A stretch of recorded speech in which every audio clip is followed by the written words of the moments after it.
All right, little friends, here we go. We are doing our story, which is The Tale of Peter Rabbit by Beatrix Potter. This is a little bit of a longer story, so I hope you don't fall asleep while I'm reading. Here we go. Once upon a time, oh, this is going to be tricky. I got slippery fingers. Try again. Once upon a time, there were 4 little rabbits, and their names were Flopsy, Mopsy, Cottontail, and Peter. They lived with their mother in a sandbank underneath the root of a very big fir tree. "Now, my dears," said old Mrs. Rabbit one morning, "you may go into the fields or down the lane, but don't go into Mr. McGregor's garden. Your father had an accident there. He was put in a pie by Mrs. McGregor. Yikes! Now run along and don't get into mischief. I am going out." Then old Mrs. Rabbit took a basket and her umbrella and went through the wood to the baker's. She bought a loaf of brown bread and 5 currant buns. Flopsy, Mopsy, and Cottontail, who were good little bunnies, went down the lane to gather blackberries. But Peter, who was very naughty, ran straight away to Mr. McGregor's garden and squeezed under the gate. Uh-oh, he's a naughty little boy. First, he ate some lettuce and some French beans, and then he ate some radishes. He's cute, though. And then, feeling rather sick, he went to look for some parsley. But round the end of a cucumber frame, whom should he meet but Mr. McGregor? Uh-oh. Look at his face. He does not look happy to see Peter there. Let's see. Mr. McGregor was on his hands and knees planting out young cabbages, but he jumped up and ran after Peter, waving a rake and calling out, "Stop, thief!" Peter was most dreadfully frightened. He rushed all over the garden, for he had forgotten the way back to the gate. He lost one of his shoes among the cabbages and the other shoe amongst the potatoes. After losing them, he ran on 4 legs and went faster, so that I think he might have got away altogether if he had not unfortunately run into a gooseberry net and got caught by the large buttons on his jacket. It was a blue jacket with brass buttons, quite new. Peter gave himself up for lost and shed big tears, but his sobs were overheard by some friendly sparrows, who flew to him in great excitement and implored him to exert himself. Mr. McGregor came up with a sieve, which he intended to pop upon the top of Peter, but Peter wriggled out just in time, leaving his jacket behind him. So now he's lost his shoes. Now he's lost his jacket. What a little mess. He rushed into the tool shed and jumped into a can. It would have been a beautiful thing to hide in if it had not had so much water in it, poor thing.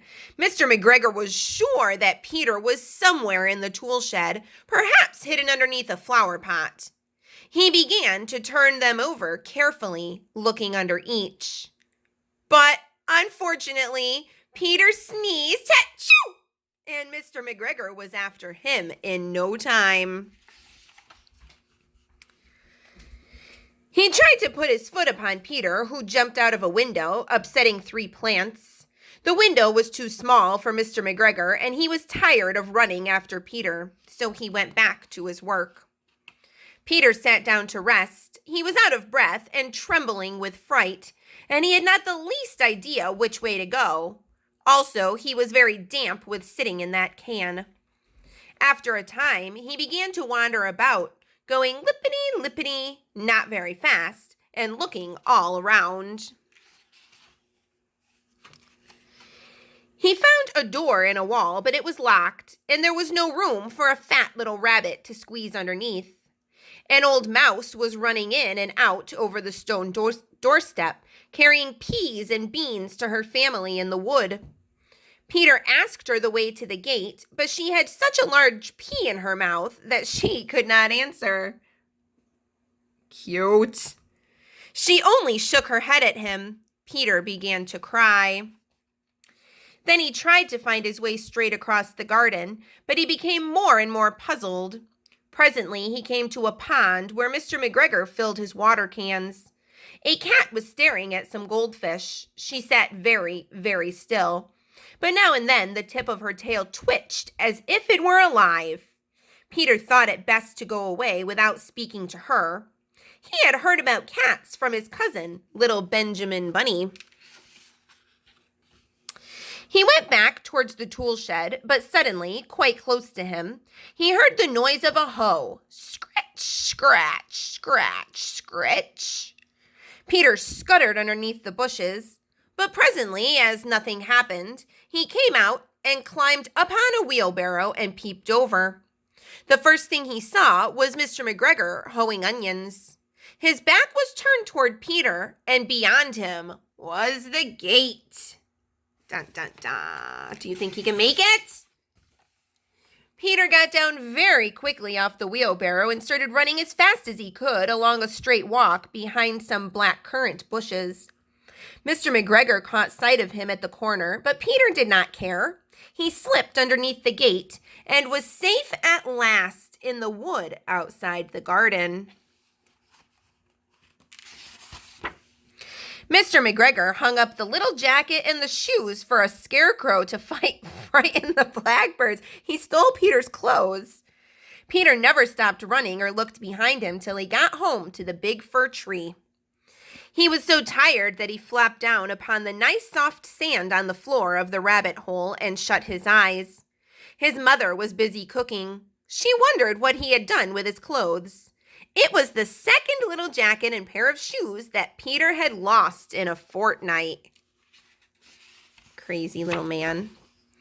I am sorry to say that Peter was not very well during the evening. His mother put him to bed and made some chamomile tea. She gave a dose of it to Peter. 1 tablespoonful to be taken at bedtime. But Flopsy, Mopsy, and Cottontail had bread and milk and blackberries for supper. He had to stay in bed because he got sick. He lost his clothes and was in that can full of water. I hope you liked the story of Peter Rabbit by Beatrix Potter. That was our story for today. And I will check in with you guys next week on Google Classroom. I love you. Be safe, be healthy, and see you soon.